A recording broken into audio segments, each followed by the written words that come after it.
In my last video, I talked about a mega mosque application, or an application for a nearly 16,000 square foot mosque in Preston that I'm helping local people to resist.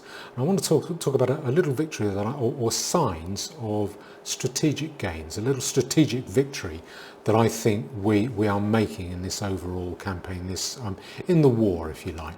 And that is that these mosque applications, I keep seeing this, they're starting to get very coy and cagey about what their applications are for. They're starting to use various tricks and tucks that they can use to try and keep it quiet, to keep the application under the radar for as long as possible. And I think that's a good sign. I think it's interesting. Now, what I want to do, if I bring up the application documents for this Preston application, if I do this, what you'll see there, that's the planning application form. So Preston City Council, that's the application form. Now, what I'm seeing there is the application form and the design and access statement, or none of the application documents mention anything to do with Islam, mosques, prayer, or Muslims. The only word they use is the word worship. So in the application form itself, if I scroll down a bit, if I come to a description of the proposal, there you see that, section 4, and that says the construction of a new build place of worship with ancillary features including parking facilities and access works from the existing track off Durton Lane. Okay, so a tiny little bit about worship and then verbiage about ancillary features, okay, ancillary facilities. Now, they're not mentioning that it's for a mosque, not mentioning that it's for Muslims. And the same thing, you get that in what's called their planning, design and access statement there. Planning, design and access statement. If you search through that, that is 25 pages long. Nothing, no mention of the word Islam, no mention of the word prayer, no mention of the word Muslims or mosque, just a place of worship. And if you go further up the application form, if you look at applicant details, so section 2, the applicant here, it's not the mosque, it's not the people who will be operating the mosque. That's normally who it should be, the people. If you want a new house in your garden, I will put you down as the applicant, not me as the person advising you. But in this case, it's the architects who put themselves down as the applicant, not the mosque. There's no mention of a mosque, there's no mention of any Muslim organisation at all. Now, you can do that. I could, without your consent, I could put in a planning application for a new house on your back garden. Okay, that's a feature of the planning system. Anyone can apply for planning permission anywhere.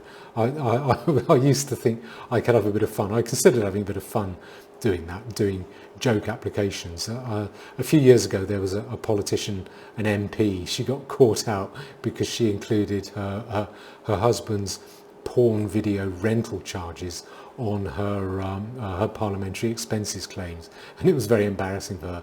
And I thought it might be fun to submit a planning application for a porn video rental store in her back garden, and then when the council refused it, I could then take it to appeal and say no, I want to get that planning permission. I think she should have a porn video rental. I'm going to appeal this because I think it's her right to have a porn video rental store in her back garden. But I didn't do it because well, wiser heads, saner heads prevailed.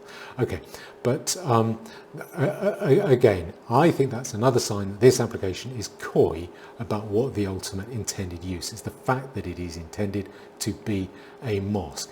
And then finally, you go at the bottom of the bottom of this planning application form, what you get is what's called the certificate of ownership. With every application, you have to certify that either you are the applicant is the owner, or else, if anyone else has an interest in the site, that they've been warned about this application.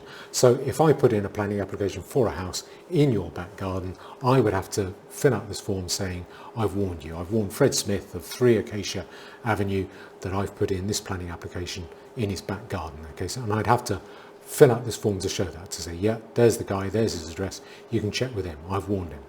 And this one, if you go to the certificate, or the ownership certificate, it doesn't say Doesn't say who owns it, it just gives an address, the Faraday Court.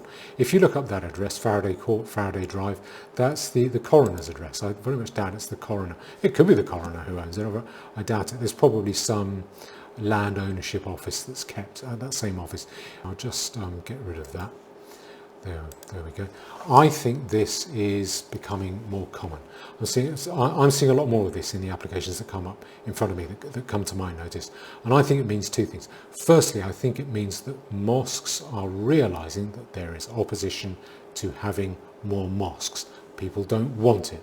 The second thing, I think, the second sign is that I think mosques fear that opposition, particularly mosque applicants. They realise that it can be effective, so they want to stay under the radar for as long as possible.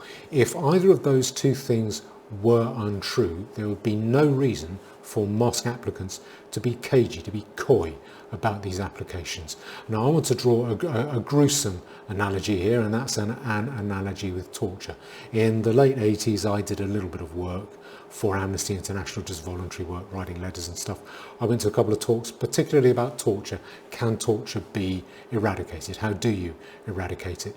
And one of the things that came up is that when a country starts to deny or to hide the fact that it is torturing, that's the beginning of a victory. That's the beginning of eradicating it, because countries that do it usually are really, really open about, they start off being open and proud about the fact that they commit torture. Henry VIII was very proud of it. He didn't try to hide it at all.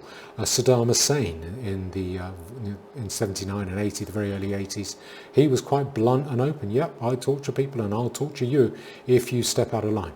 And what tends to happen is countries, first of all, they start to get a little bit shy about mentioning the fact that they torture. Well, firstly, they're really proud of it, then they get less proud, then they try to hide it, then they lie about it and say they're not doing it, they deny it, then they start doing it a little bit less, and then eventually that more and more opposition to it grows, and they find, well, we've just got to stop doing this altogether. People are noticing, and we're not able to torture that many people anymore anyway, it's only harmful, so, and they stop doing it altogether.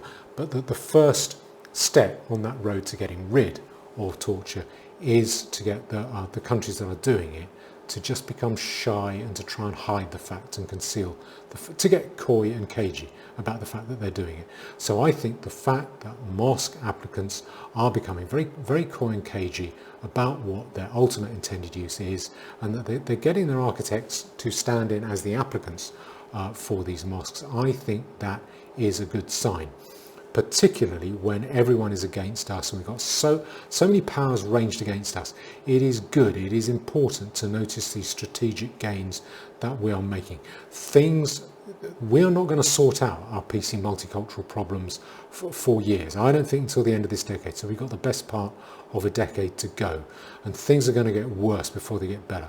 But an advance like this is worth noting, particularly when you come across the guy you meet, well, as the pub's open, you will meet people in the pub who will say, yeah, I agree with you, I'm not going to do anything because I know it won't have any effect. That is code for I'm too lazy, too self-absorbed to do anything about it. But what they'll say is, you're fooling yourself, won't have any effect, I'm not going to do it, I'm not going to do anything about it because it won't work.